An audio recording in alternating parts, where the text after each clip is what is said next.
Bismillahirrahmanirrahim.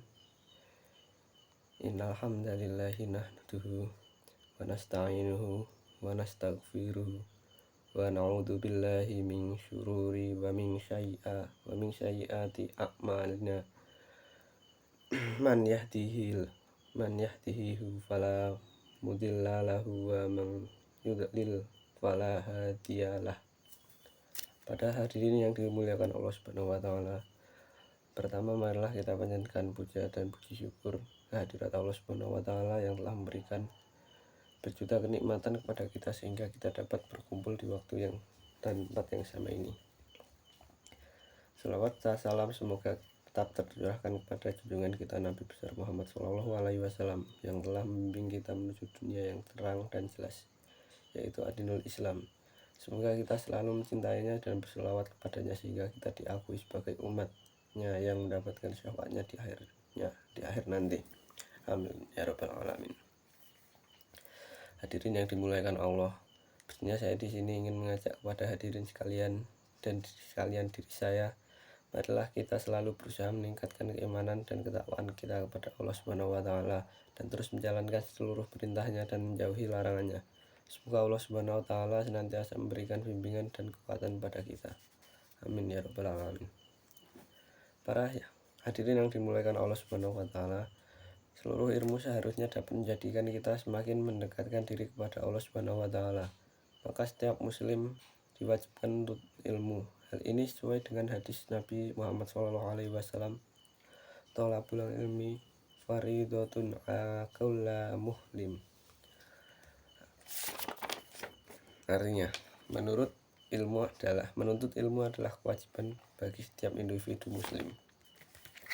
Hadirin yang dimuliakan Allah Subhanahu wa taala, Al-Qur'an telah menceritakan kisah Qarun sebagai contoh bahwa sesungguhnya tidaklah elok jika manusia hanya mengumpulkan harta tanpa menambah ilmu pengetahuan, sebagai firman Allah Subhanahu wa taala sebagai berikut.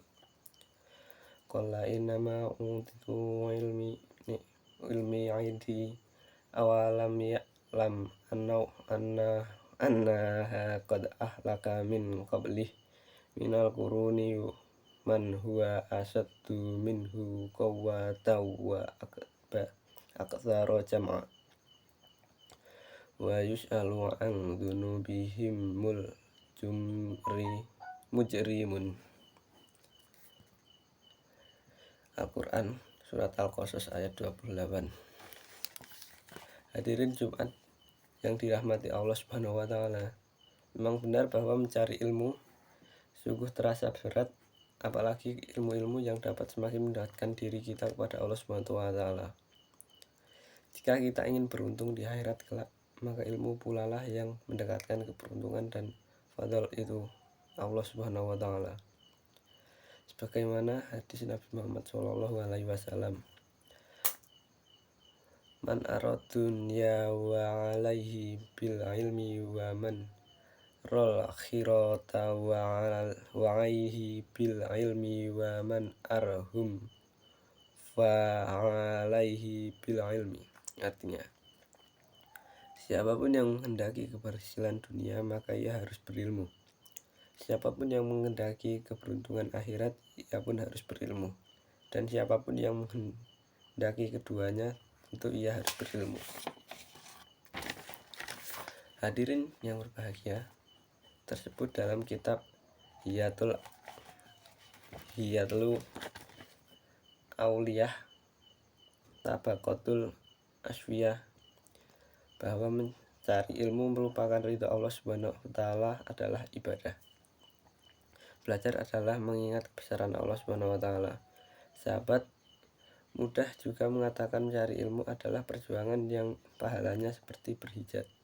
Berdasarkan ilmu sedekah telah ditegaskan dalam firman Allah Subhanahu wa taala, "Qul hal yasta'il ladina ya'lamuna wal ladina ya'lamun." Artinya, adakah sama antara orang-orang yang mengetahui dengan orang-orang yang tidak mengetahui? Surat Quran Az-Zumar ayat 39. Tentu kita dapat membedakan orang yang memiliki dan tidak memiliki ilmu, karena ilmu pengetahuan puncak segala kebahagiaan, bagaimana kebodohan adalah titik awal dari segala keburukan. Semoga Allah karuniai kepada kita ilmu yang bermanfaat di dunia dan di akhirat. Amin ya rabbal alamin. Sekian. Assalamualaikum warahmatullahi wabarakatuh.